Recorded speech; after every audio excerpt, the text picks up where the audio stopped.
예, 저희가 요즘 연이어서 하나님의 삼위 가운데 한 이가 되시는 우리 하나님은 한 분이시지만 아버지, 성부, 아들, 예수님 성자, 그리고 성령, 삼위이신 성령, 하나님이신데 성령에 대한 그 말씀을 이렇게 드리고 있는 그런 말씀을 드리고 있습니다. 그 성령을 우리 예수님은요 그런 말씀을 하셨어요. 이 땅에 오셔서 3년 동안 공생애를 보내시고 공생애를 이제 마무리 지으시고 성부께서 부탁하신 가장 중요한 사역, 주의 택한 백성들의 죄를 용서하고 죄에서 사망에서 구원하고 지옥에 갈 수밖에 없는 영혼들을 천국으로 인도하는 이 가장 귀한 사역인 십자가 성령의 죽음, 이걸 이제 목전에 두시고 이제 사랑하는 제자들과 마지막 저녁 식사를 나누시고 이제 다음 날 십자가에 달리실 것인데 그 전날 밤에 성찬 예식을 제정하시고 마지막 저녁 식사를 나누시고 그 자리에서 3년 전에 부름을 받아 데리고 다니면서 교육하시고 훈련하신 그 제자들에게 그 가룟 유다만 예수님을 팔고 그 성찬 예식을 나누기 전에 식사를 나누다가 이제 나누고 난 뒤에 떠나가고 난 뒤에 11제자를 데리시고 길게 그 밤에 강론을 하셨어요. 그때 강론을 하시면서 그때는 전혀 숨기지 않고 영적으로 제자들을 느끼고 있었죠. 이제 내가 너희를 떠나 아버지께로 간다고.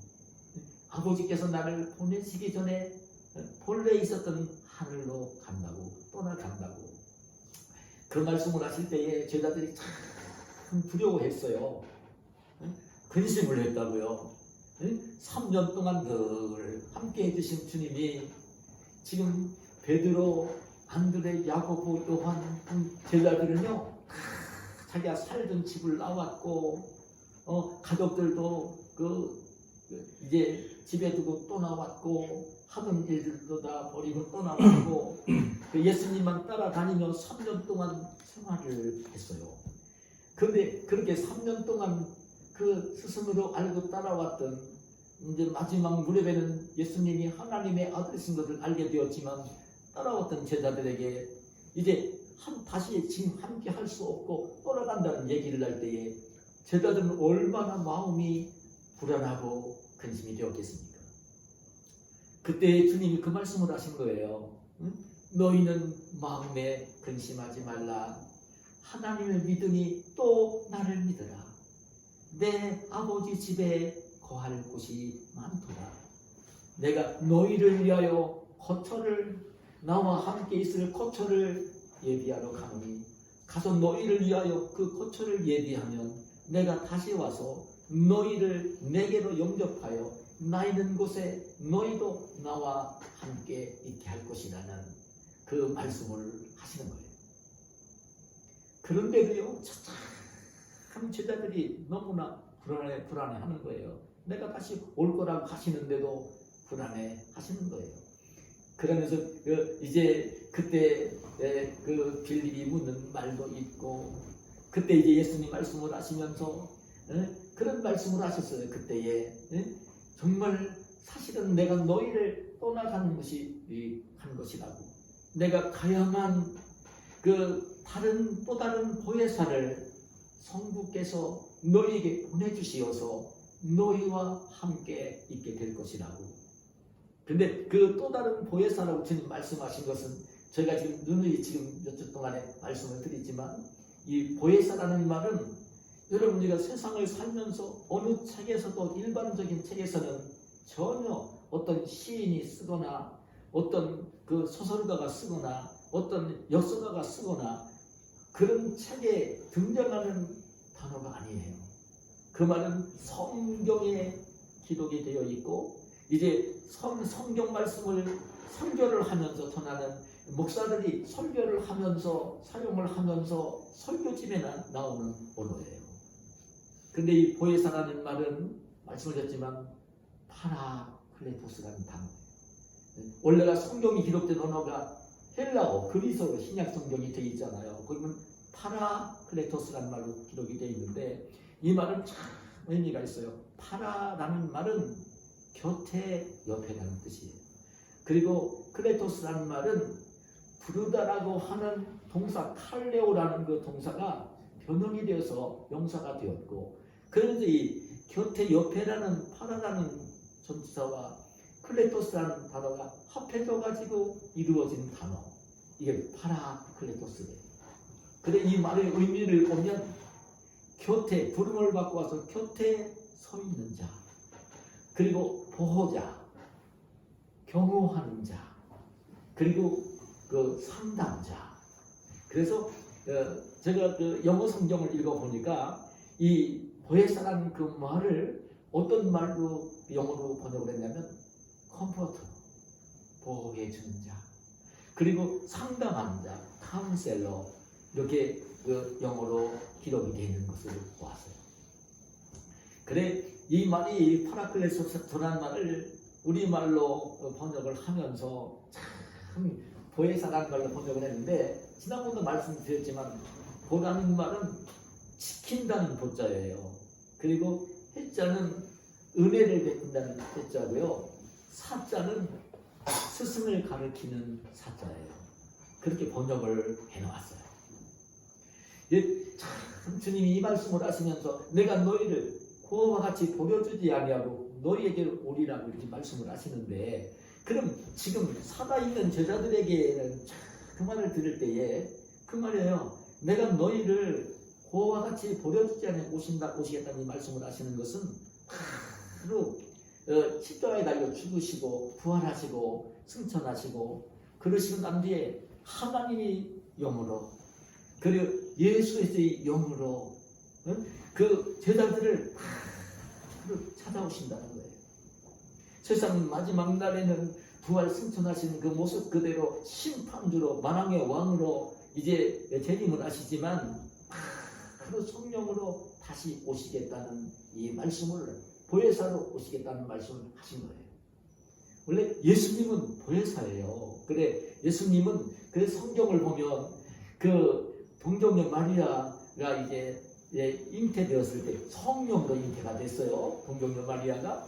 그때 약혼을 냈던 남편 요셉은요, 다른 남자와 부정한 관계를 맺고 그 이제 자기랑 약혼한 마리아가 임신한 것으로 알고 가만히 끊고 자했어요. 그때에 꿈속에서 하나님이 성령으로 뭐라고 일깨워 주시냐면, 뒤에 사자가 일깨워 주시냐면, 너는 약혼한 그 아내 마리아 데려오기를 두려워하지 말라고. 지금 너랑 약혼한 아내 마리아가 임신한 것은 성령으로 된 것이라고 말씀을 하시면서 아들을 낳으리니 이름을 예수라 하라. 이름을 예수라고 지으라고. 예수라는 이름을 지으라고 하시면서, 왜냐하면 그가 자기 백성을 죄에서 구원할 자이심이라고. 자기 택한 백성들을 죄에서 구원할 자라고, 그 지옥 갈 사람들을 천국으로 인도할 자라고, 그 이름을 예수라고 지으라고. 그 말을 순종을 하면서 요셉이 그 약혼한 마리아를 데리고 오잖아요.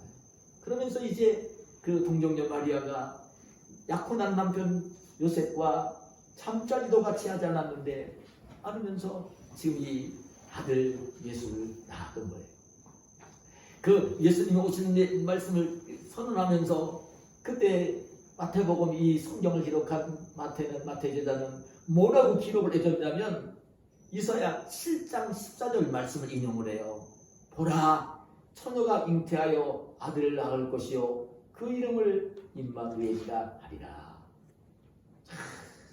이사야 7장 14절 말씀을 인용하시면서 처녀가 잉태를 해서 아들을 낳을 건데 그 이름을 할 거라고 딱 하면서, 근데 그 이름을, 그 뜻을 번역한즉 하나님이 우리와 함께 계시다 합니다.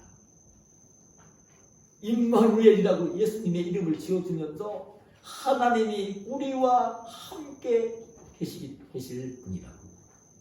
그게 예수님은요, 실은 먼저 보혜사로 오셨던 분이세요. 그 구원받을 백성들과 함께 계시기 위해서 예수님이 오셨던 분이세요. 근데 그 택한 백성들에게 천국 복음을 전하시고 이렇게 그 사역을 하시면서 함께 계시기 위해서 오셨던 분이세요. 그 함께 계시더니 그 주님이 보혜사가 보혜사이신데 그 함께 있다는 뜻이에요. 보혜사라는 뜻도. 그 떠나가실 때 불안해하는 제자들에게 예수님이 보혜사지만 또 다른 보혜사, 내가 아닌 다른 보혜사를 보내달라고 내가 성부 아버지께 기도할 거라고, 구할 거라고. 그러면 성부께서 그 보혜사를 너희에게 보내주실 거라고. 그 보혜사가 오시면 너희와 함께, 너희 속에 함께 계실 거라고. 주님이 그 말씀을 하신 거예요. 제가 지난 주일날 그래 이 보혜사 성령 뒤에 주님은 자꾸 이제 그때는 보혜사라고 하면 얘기하세요. 자신도 보혜사지만 주님이 기도를 하시면서 성부 하나님께 받아서 그 보내주시는 그 보혜사, 함께 그 구원받을 사람들과 함께 해주실 보혜사, 그건 바로 성령이기 때문에 뒤에는 이제 처음에는 또 다른 보혜사라고 말씀을 하시고 난 뒤에 뒤에는 계속 보혜사 이렇게 말씀을 하세요. 그래 우리가 얘기할 때는 성부 하나님의 이름은 여호와이시고 성자이신 예수님은 예수님 이름이 따로 있으니까 보혜사라는 말을 안 쓰고 이게 하나님의 영이시고 그리스도의 영이신 그 성령을 보혜사 성령이라고 우리는 그렇게 주로 부르는 것을 볼 수 있어요. 의미를 바르게 알고 성삼위 하나님에 대해서 올바르게 알고 우리가 이제 하나님을 믿고 따르고 섬기는 사람들이 돼야 될 거예요. 그래 지난주에 말씀을 드렸어요. 성령은 그 하나님이 우리 예수님이 가르치시고 말씀해 주신 것을 생각나게 가르치기도 하시고 생각나게도 하시는 영이라고 그분은 오셔서 그리고 그 믿는 자와 함께 믿는 자의 무리와 함께 믿는 자의 심령 속에 함께 해주시는 분이라고 이 말씀을 제가 지난 시간에 드렸어요. 오늘 제가 참 이 성령님이 또 어떤 사역을 하시느냐면 이 성령 보혜사 성령이 오셔서 성령이 그럼 어떤 일을 하시는 분이시냐? 하나님이 보내시고 예수님이 보내신 이 보혜사 성령이 오셔서 어떤 일을 하시느냐면요. 가장 중요한 일은 뭐냐면 그 하나님의 이 말씀 복음이 전해질 때에 그 하나님 그 복음을 믿게 하고 그 복음을 받아들이면서 그 예수님과 천국 복음을 믿어지게 하면서 구원을 받게 하는 거듭나서 하나님의 자녀가 되어지게 하는 사역을 성령님이 하세요. 여러분 오늘도 우리가 예배를 시작을 하면서 사도신경으로 신앙 고백을 드렸잖아요. 성부 하나님을 믿고 성자 예수님을 믿고 성령님을 믿고 이제 그 성도들이 서로 사랑하며 교통하는 것을 믿고 죽지만 다시 영원히 살아나서 영원히 살 것을 믿는다는 신앙 고백을 했는데요. 그럼 참 이 신앙 고백을 할 때에 예수님에 대한 말씀을 가만히 생각해 보세요. 우리가 지금 믿는 예수님이 어떤 분이십니까? 동정녀 마리아를 통해서 오셨다는 거예요. 예수님이. 그리고 예수님이 십자가에 달려 죄도 없는 분이 구원받을 백성들의 죄를 대신 갚아주려고 십자가에 달려 죽으셨다는 거예요. 그리고 또 뭐라고 말씀하시냐면 죽은 지 3일 만에 부활을 하셨다는 거예요. 그리고 승천에 하늘로 올라가셨다는 거예요. 눈에 보이지 않는 거에는 보혜 성령을 보내셨다는 거예요. 세상 마지막 날 천국 복음이 세상 끝까지 전해져서 온 민족에게 복음이 전해지면 주님이 심판주로 다시 오시겠다는 거예요. 그런데 가만히 그 말씀을 생각해 보세요. 과학적으로 우리의 지식이나 상식적으로 믿을 수 없는 말이에요. 아니 남자를 가까이 하지 않은 처녀가 어떻게 아들을 낳아요? 그거 믿을 수 있어요? 그게 믿어지냐고요? 응? 남자가 없이 처녀가 아기를 낳을 수 있어요? 성령이 역사하지 않으면 믿을 수가 없어요. 죽으신 지 선한 사람은 옛날에 왕을 위해서 나라를 위해서 충신들이 죽기도 했어요. 그럴 수 있지만 정말 죽는 것까지는 예수님이 택한 백성들을 위해 죽으셨다고 얘기를 할 때 그럴 수 있겠구나 할 수 있을지 모르지만 3일 만에 다시 사셨다는 거예요. 죽은 사람이 무덤 속에 묻혀있던 사람이 살아났다는 거예요. 사셨다는 거예요. 그리고 승천에 올라가셨다는 거예요. 하늘에 올라가셨다는 거예요. 그게 과학적으로, 이론적으로, 의학적으로 우리가 그게 믿어지는 얘기냐고요? 안 믿어지는 일입니다. 여러분, 안 되는 일입니다. 그거는 아무리 지식이 많고 공부를 많이 해서 박사가 되고, 박사가 몇 개 있고 석사가 있고 출세를 해서, 남들과 출세를 해서 대통령이 되고 장관이 되고 국회의원이 되고 장군이 된다 하더라도 전혀 과학적으로, 상식적으로, 이론적으로 안 믿어지는 것입니다. 그런데 하나님의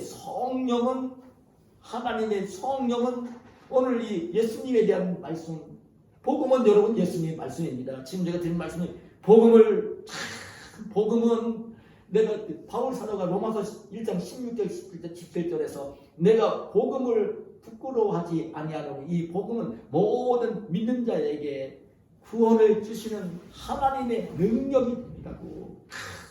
복음을 부끄러워하지 않는다고. 예수님 전한 부끄러워하지 않는다고. 그 고백을 하는 것을 볼 수 있어요.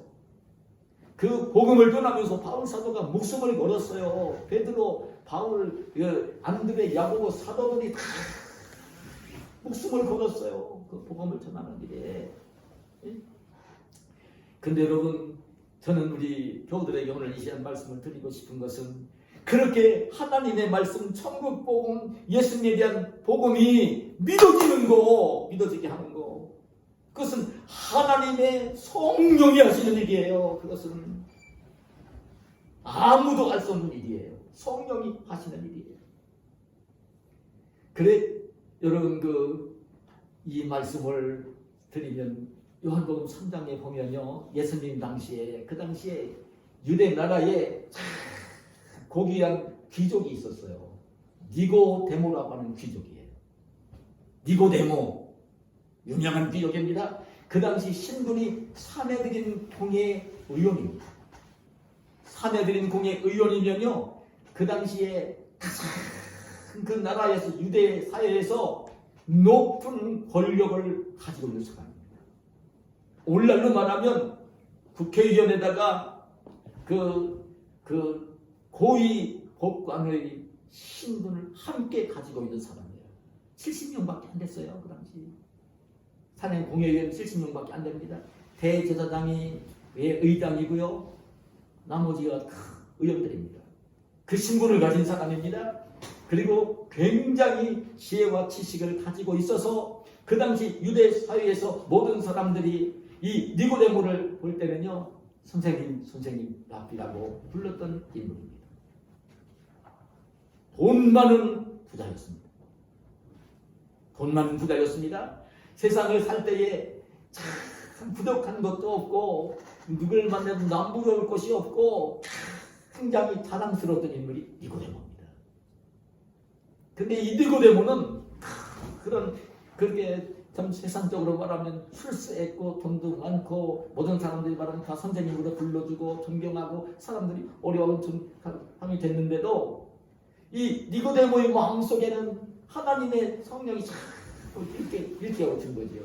야, 내가 우리나라의 사회에서 정말 가장 존귀한 신분을 가지고 있고 모든 사람이 알아주고 있고 자랑스럽고 누구를 만나도 참 자랑스럽고 다 좋은데, 근데 니고데모가 보니까 모든 사람들이 자기가 살면서도 이게 정말 인생을 가치 있게 사는 것인가, 내가 보람 있게 사는 것인가, 이렇게 사는 것이 인생의 진정한 가치가 있는 것인가. 근데 가만히 보니까 모든 사람들이 다 늙어지면 또는 사고로 죽어가는 거예요. 그럼 죽고 난 뒤에는 또 어떻게 되는 것인가? 인생에 대한 큰 그 목마름이 정말 중요한 게 뭔가? 지금 내가 인생을 살면서 가장 중요한 게 뭔가? 예? 어떻게 살아야 정말 가치 있는 것인가? 지금 이렇게 사는 것이 가치 있는 것인가? 그런 때를 가지고 있었어요. 근데 예수님에 대한 소문이 들려온 거예요. 예수님이 저 지금 여기 지금 니고데모는 예루살렘에 귀족이니까 살고 있었을 거고요. 오늘날은 서울 같은 데 부잣집에 살고 있었던 거고요. 또 거기 일도 해야 되니까 살고 있었던 거고요. 갈릴리 가나 거기서 그렇게 태어난 예수라는 사람이 가나 혼인잔치집에 가서 물로 포도주를 만들었다는 소문이 퍼진 거예요. 물로 포도주를 만든 소문이 퍼진 예수님 물로 포도주를 만드셨거든요. 근데 그런 예수님이 지금 그 갈릴리를 떠나서 예루살렘으로 올라온 거예요. 그 성전이 있기 때문에 그 예루살렘을 올라오는 것을 사람들이 다 하던 시절이었으니까 예루살렘으로 올라오신 예수님 성전에 가서 이제 예배 드리고 그러면 좋은데 그런 게 아니라 성전에 딱 들어갔는데 성전에 보니까 장사꾼들이 득실득실 거리는 거예요. 장사꾼들이 경건하게 하나님께 예배 드리고 성도들과 교제 나누고 하나님을 막 찬송하고 기도하고 막 그래야 되는데 그런 게 아니라 장사꾼들이 소를 팔고 양을 팔고 잔돈을 바꾸고 이런 장사꾼들 염소를 팔고 하는 장사꾼들이 득실득실 거리는 거예요. 그때 예수님은요 참 의문을 받으셨어요. 노끈으로 채찍을 만들어가지고 그냥 소, 양, 염소를 막 내쫓고요. 그때는 그 유대인들이면 의무적으로 성전세를 반세계를 꼭 내게 돼 있어요. 1년에 한 번씩 세금을 내게 돼 있었어요. 그 내려면 그 이제 로마 돈으로 그때 그 활용이 되고 있었지만 이스라엘 백성은 히브리 화폐로 드려야 반세계를 드려야 됐어요. 잔돈 바꾸는 그 사람이 있었고요. 근데 그런 사람들이 거기서 성전에서 그 장사를 하고 잔돈 바꾸는 일을 하면서 그 성전을 관리하고 있는 대제사장, 장로들 그런 그 관리들한테 뇌물을 주면서 오늘날로 말하면 정경유착을 한 거예요. 예? 사업을 하는 사람들이 기업하는 사람들이 잘 보이고 기업 잘해 보려고요. 예? 권력 가진 사람들 법을 가지고 집행하는 사람들과 이제 그렇게 그 비리를 저지르고 있었던 거예요. 예수님이 화를 내시면 쫓아내십니다.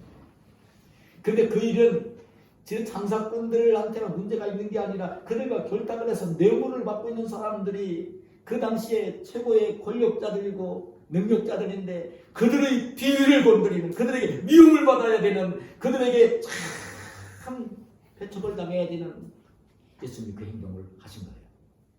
그러니까 니고데모가 아마 예수님이 성전에 들어가셔서 그냥 그 성전을 정화하시는 모습을 직접 눈으로 보았든지 뭐 니고데모도 오가는 사람이니까 그러나 그렇지 않으면 들었든지 둘 중에 하나였을 거예요. 그 예수님이 혼인잔치집에서 그 물을 넣고 떡을 만들기도 하시고 그 당시 감히 어쩌면 자기도 못할 일을 그 세상 누구도 하지 못할 일을 그 갈릴리 나살 동네에서 자라난 청년 예수가 와서 그 일을 한다는 것은 그건 상상을 할 수 없는 일이었어요.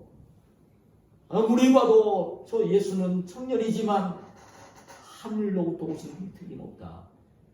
내가 지금 이제 인생을 살면서 고민하고 있고 그렇게 그 근심하고 있고 생각하고 있는 것을 좀 해결해 줄 수 있는 분이 아니겠나.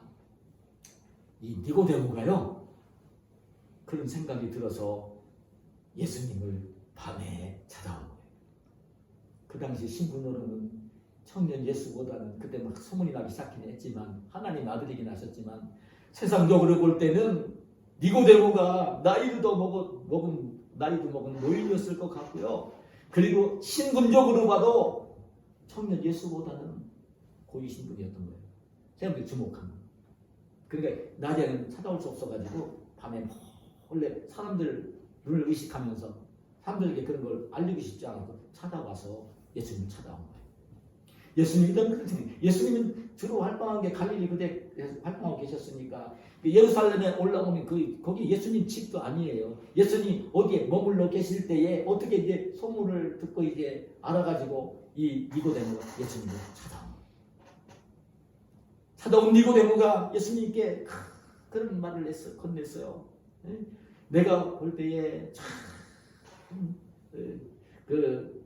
랍비 당신은 하늘로부터 오신 선생 랍비가 틀림없다고. 예수님을 찾아와서 니고데모가 말을 건네요. 그때에 예수님은요 하나님이시니까 니고데모가 왜 자기를 찾아왔는지를 잘 알고 있는 거예요. 내다보고 계신 거예요. 그래 니고데모가 어떤 궁금증을 가지고 어떤 문제를 해결하려고 찾아오고 하시는 예수님이 그 니고데모를 보시면서 그런 말을 해요. 원문에 보면 아멘 아멘 레고사이라는 말을 하는데 이 무슨 말이냐면 이게 내가 진실로 당신에게 이릅니다 말을 합니다. 그 말 말씀이죠. 사람이 거듭나지 아니하면 하나님 나라를 볼 수 없습니다. 요한복음 3장 3절 말씀입니다. 사람이 거듭나지 아니하면 하나님 나라를 볼 수 없습니다. 거듭나야만 하나님 나라를 볼 수 있습니다. 거듭난다는 말이 의미가 굉장히 있어요. 거듭난다는 말은 원문에 보면 어떤 의미를 가지고 있냐면 겟레드 아누덴이라는 말인데 이 아누덴이라는 말은 장석을 가리키는 부사입니다. 그게 위로부터 하늘로부터 그런 의미를 가지고 있는 단어. 사람이 위로부터 나지 아니하면 다시 태어나지 아니하면 하나님 나라를 볼 수 없습니다.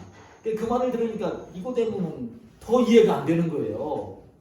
아니 지금 나같이 이렇게 늙은 노인이 되어지면 다시 모태의 어머니 뱃속에 들어갔다가 다시 나올 수 있습니까? 할 수 없는 일 아닙니까? 안 되는 일 아닙니까? 이렇게 물은 거죠. 그때 예수님이 뭐라고 말씀을 하시냐면 그런 말씀을 하세요. 뭐라고 말씀을 하시냐면 사람이 물과 성령으로 나지 아니하면 하나님 나라에 들어갈 수 없느니라. 물과 성령으로 태어나지 아니하면 다시 태어나지 아니하면 거듭난다는 말을 더 설명을 구체적으로 물과 성령으로 나지 아니하면 하나님 나라에 들어갈 수 없느니라 이렇게 말씀을 하세요. 물로 성령으로 다시 나야 된다는 거예요. 물은 여러분 뭘 가르치냐면요 물은 깨끗하게 하는 것이잖아요. 이거는 예수님을 믿으면서 회개하면서 세례를 하는 것을 의미하고요. 성령을 받아야만 거듭나지는 것이고 성령을 받아야만 하나님 나라를 볼 수 있다. 예수님이 그렇게 말씀을 해주십니다. 성령은 하나님 말씀을 들을 때에 그때에 예수님에 대한 말씀을 들을 때에 그것이 믿어지게 하고 믿음을 갖게 하고 그러면서 이제 하나님의 자녀가 되어지게 하시는 영이 바로 성령이세요. 그래서 성경은 그렇게 말씀합니다.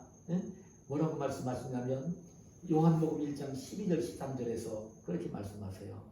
영접하는 자 예수님 그리스도 성령을 영접하는 자 곧 그 이름을 예수님의 이름을 믿는 자들에게는 하나님의 자녀가 되는 권세를 주셨으니 영접하는 사람 예수님 믿는 사람들은 하나님의 자녀가 되어진다. 그러면서 이는 혈통으로나 육정으로나 사람의 뜻으로 나지 아니하고 오직 하나님께로서 난 자들이니라. 예수님을 영접하는 사람, 예수님 믿는 사람들은 하나님의 자녀인데 이런 하나님의 자녀들은 혈통으로 육정으로 태어나는 게 아니라 하나님께로부터 다시 태어나는 자들이다. 이렇게 말씀을 하시는 것입니다. 예수님을 믿으면 그래서 성령을 받으면요 예수님 믿어집니다. 예수님이 하나님의 아들로 믿어집니다. 예수님이 십자가에 달려 자신의 죗값을 지불하고 죽어주신 것이 믿어집니다. 예수님이 죽음을 이겨 부활하신 것이 믿어집니다. 예수님이 승천에 올라가신 것, 그 믿는 자들과 함께 영생을 누릴 하늘나라를 예비하시기 위해서 올라가신 것이 믿어집니다. 그리고 성부께 받아서 성령을 보내주신 것이 믿어집니다. 그리고 세상 마지막 날 심판주로 오실 것이 믿어지는 것입니다. 그래 믿어지기 때문에 예수님을 주님이라 부르게 되는 것입니다. 고린도전서 12장 3절에 성령으로 아니하고는 누구든지 예수를 주시라 할 수 없느니라. 성령 안 받고서는요 예수님을 주라고 할 사람이 없어요. 성령을 받아야만 하나님이 아버지이신 것을 알고 아빠, 아버지라 부르게 되어지는 거예요. 자녀가 되었기 때문에. 그래 성경은 로마서 8장 14절 15절에 이렇게 말씀을 해요. 무릇 하나님의 영으로 인도함을 받는 사람은 하나님의 아들이라. 하나님의 영은 성령이잖아요. 성령으로 인도함을 받는 사람은 곧 하나님의 아들이라. 너희는 다시 무서워하는 종의 영 사탄의 영을 받지 아니하고 양자의 영 양자가 되게 하는 영 성령을 받았으므로 우리가 아빠 아버지라 부르시느니라. 성령이 친히 우리의 영과 더불어 우리가 하나님의 자녀인 것을 증언하시나니 자녀이면 또한 상속자 곧 하나님의 상속자요 그리스도와 함께 한 상속자니. 여러분 그 자녀가 되어지면 상속자가 되어지는 것입니다. 그리스도가 상속자이신 것처럼 예수를 주님으로 믿으면 하나님의 아들, 딸이 되어지면서 상속자가 되어지는 것입니다. 주님이 가서 예비하시고 있는 하나님 나라 천국을 기업으로 물려받을 상속자가 되는 것입니다. 이런 말씀을 하시는 것입니다. 저는 오늘 성령이 하시는 사역 가운데 가장 중요한 사역, 이게 얼마나 중요한 사역인지 모릅니다.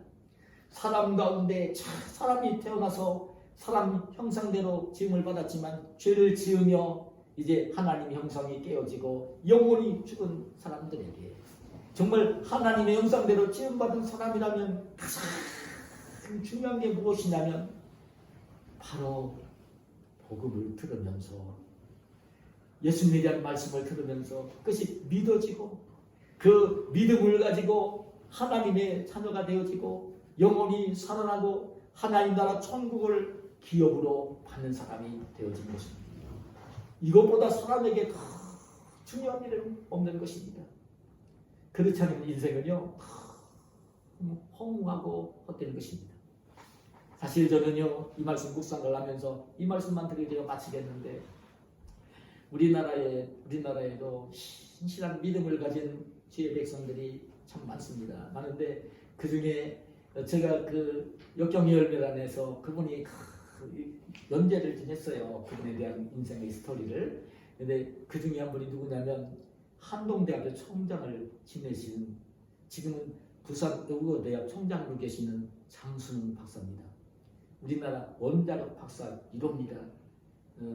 그때 참 그 원자력 박사들을 우리나라 과학 발전을 위해서 정부에서 외국에서 그 박사학위 된 사람을 그 데리고 와서 그 대전 카이스트에서 교수를 하면서 그렇게 시작했던 분이고 총장이 되었던 분입니다.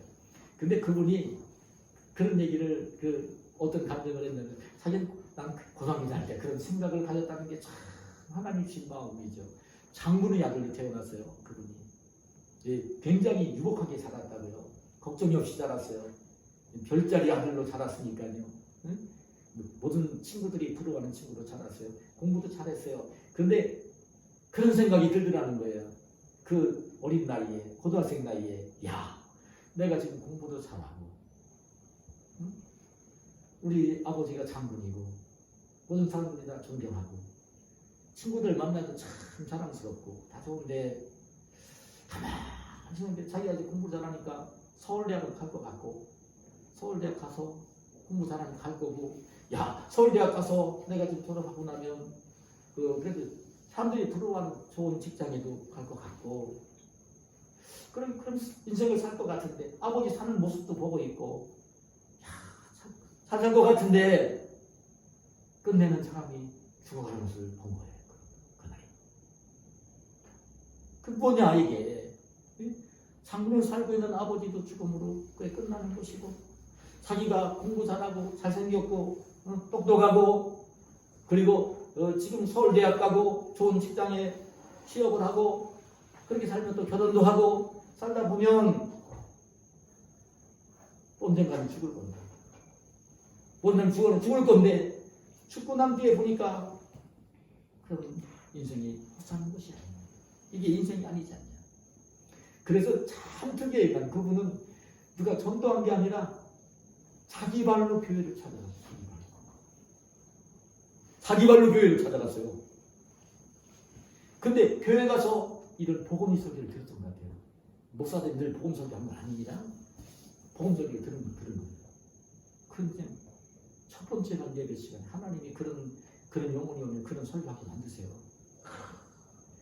한 번 설교를 들으면서 진리가 여기 있었구나 깨달음을 가지면서 자기 발로 가서 교회에 출석을 하고 신앙생활을 하신 분들 참 귀하게 사세요. 한동대학을 원래 기독교 대학이에요. 기독교 대학인데 거기서 채플 시간 만들고 그 선교사들 막 초청해가지고 선교사 대회를 하고 학생들 그 한동대학 교원 그래요. 배워선 남주자가 교원. 배워선 남주냐 이런 얘기를 이제 사람들이 많이 하는데, 공부 열심히 하라고 보면 그렇게 얘기하는데, 배워서 남주자가 그 학교 하나의 전통적인 교원. 그래 그 한동대 나온 사람들이 아주 귀하게 기독교인으로 사회에 빛이 되어 있는 그런 모습을 보고 있어요. 나는 오늘 정말 가장 소중한 진리를, 복음의 진리를 이 시간에 좀 전했어요. 우리가 믿음을 가지고 이 땅을 살고 있는 것이 얼마나 소중한지 가장 중요한 거예요. 예수님을 믿는 믿음을 가지고 구원받은 하나님의 자녀가 되었고 천국 백성이 되었으면 이제 천국에 가서 영생을 누리며 하나님이 주님 예비하신 것들을 상속으로 받을 수 있는, 여러분 우리 세상 사는 사람들도 아버지 어머니가 부자면 세상 떠날 때 가지고 있는 재산 같은 거 아들 딸이 상속을 받잖아요. 그렇잖아요. 그런 것처럼 예수님이 가셔서 예비하시고 있는 하나님 나라 그 기업을 상속으로 받는 상속자가 되는 거예요. 오늘 저와 여러분이 예수님 믿으며 구원받은 하나님의 자녀로 너무 소중한 사람들입니다. 이렇게 하나님의 자녀로 이 땅에 귀하게 사는, 늘 소망을 가지고 기쁨으로 사는 저와 여러분이 되시기를 예수님의 이름으로 축복합니다. 아멘. 하나님 감사합니다. 오늘 우리를 사랑하시고 이 귀한 예배의 자리에 불러주시고 주님을 기뻐하며 예배를 드리게 하시고 오늘 우리에게 가장 소중한 진리, 오늘 성령을 받아서 성령의 일배움 속에 주님의 이 귀한 말씀 천국 복음이, 예수님에 대한 말씀이 온전히 믿어지는 믿음의 사람들로 저희들이 세워지게 하여 주시옵소서. 이 땅에 사는 날 동안 왕보다도 대통령보다도 장군보다도 돈 많은 기업가보다도 존귀한 사람이 된 것을 깨달으며 이 땅을 소중하게 하나님의 자녀로 사는, 천국을 소망하며 귀하고 가치 있는 일을 하며 복되게 사는 저희들 모두가 되게 하여 주시옵소서. 예수님의 이름으로 기도하옵나이다. 아멘.